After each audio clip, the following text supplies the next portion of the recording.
Alright guys, we are back for another Dokkan battle video. This thing if it'll focus. There we go. But today's video we're going to be talking about the top 5 things that will knock a character out of the meta. And when I refer to this, I mean things that the character starts off into the meta on its release, and then it'll get quickly knocked out of the meta because of these factors. So these are cards that are temporarily good that I want to go over. I'll be giving examples for each of my 5 points mainly, and let's go ahead and jump into it. So the first thing I want to emphasize, and the thing that is the kiss of death for the most top tier cards, is going to be flat boost passives. Cards like even Broly, who has a attack up 80,000, will get knocked out of the meta game, so to speak, faster because he doesn't have a percent boost passive. If you did watch part 1, which thumbnail is over there, it kind of looks like that. You can check that video out after.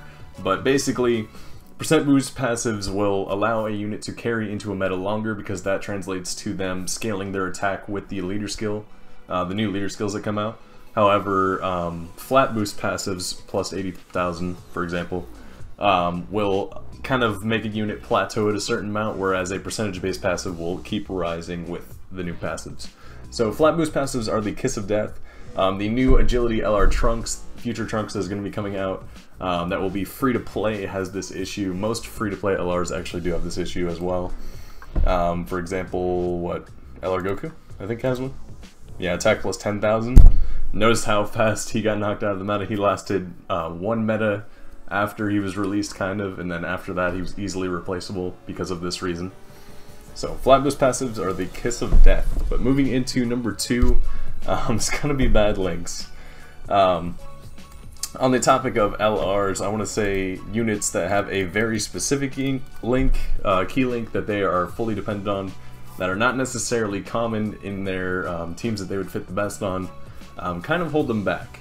Now, if you're running basically LR S3 Goku, yeah, he's a hard hitter, but if you're running him on any team that doesn't have mainly over and a flash units, you're going to be out of luck. He's not going to be able to get that 18 super, and he's going to be hitting like a feather.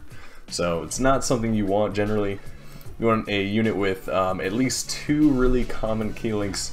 If they only have 1 good but not common key link, they're kind of going to be out of luck, especially in the top tier section of Dokkan. So moving into the third one. Something that'll knock a unit out of the meta super fast is going to be a newer version of the card. And a popular example of this, I'd say, would be the Int Gogeta. The Strength Gogeta, by all means, is not bad, but as soon as Int Gogeta came out, no one even thought about using Strength Gogeta if they had both. There is no situation that you would choose Strength over Int unless you can't run Int. And that would only be on a mono team, really. So anytime a newer version of a unit comes out, generally they're going to be better. They're going to knock the older version out of the meta. So as far as top tier units are concerned, if you see a newer version of that card coming on the horizon, you probably don't want to invest orbs if you haven't already. You probably don't want to SA-10 them if you haven't already. It's one of those things that you want to do right off the bat for a unit, and then as soon as you see signs that they're not going to last, you want to cut off all investment into that unit. Going into the fourth one, this one hurts me the most. HP percent trigger passives. If you see an HP percent trigger passive, it is almost guaranteed the kiss of death. Units like Kid Buu, who get attack and defense plus 50% for all allies, which is amazing, is only triggered when HP is 80% or above.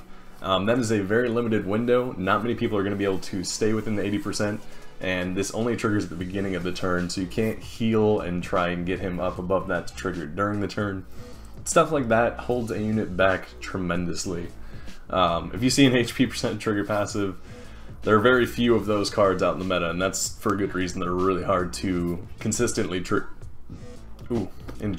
consistently trigger and get them to be as useful as they need to be. Moving into the last one. This one tailors to support units. The reason why I didn't include them in part 1 for top 5 things that keep a card meta is because support units, while they do make other cards better, they make all the cards better within their confines of their support. So it wouldn't be reasonable to say, hey, this helps a unit when it helps every unit on that team. But support units in general are only as good as they are when they're the best support unit for that strategy. So what I mean by that is, for a certain category, I think a lot of super types have this issue especially. They get outdated really quickly, and the reason for that is a new and better support unit comes along and outdoes them. So we get units like Pan, who's good towards agility units, but then once we get a support unit like, say, I don't know, no, she's not a good example, but once we get a universal support unit that can help every type for attack and defense, then the previous support unit's automatically outdated. There's zero reason to use them. Support units get outdated faster than anything else in this game. There's always a better support unit around the corner, in my opinion. So they're usually not worth investing too much into, but when you have them, I mean, do what you gotta do. But that is going to be the top 5 things for what will knock a card out of the meta. Let me know what you guys think in the comments down below. As always, I've been your host, Luman. If you haven't checked out part 1 for top 5 things that keep a card meta, I'll be sure to link it at the end of this video, so you can go ahead and click on that. Self-promo over. I hope you guys enjoyed the video, and I will catch you in the next one. I hope you guys have a wonderful day. Why even try? Have a good one.